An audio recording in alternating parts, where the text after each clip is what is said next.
sebagai seorang manusia tidak ada masalahnya kalau dia ada kelemahan, kesilapan. Itu perkara biasa. Perbuatan kita ataupun konsep kita tidak menerima seseorang bukan bererti kita menghina ataupun merendah-rendahkan seseorang.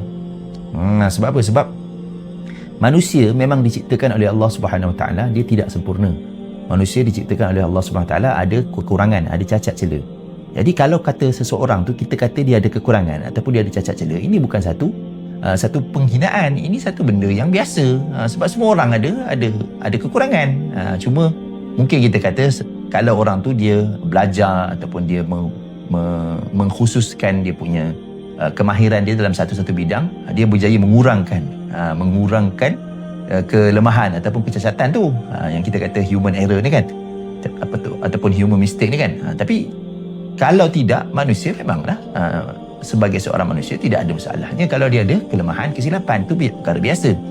Bahkan Nabi SAW kata semua anak Adam ini melakukan kesalahan, kesilapan, dosa, dan sebaik-baik orang yang melakukan kesalahan, kesilapan, dosa ini adalah orang yang bertaubat. Kullu bani adama khata' wa khairul khata'in at-tawwabun. Sebaik-baik orang yang melakukan dosa adalah orang yang bertaubat kepada Allah Subhanahu Wa Taala.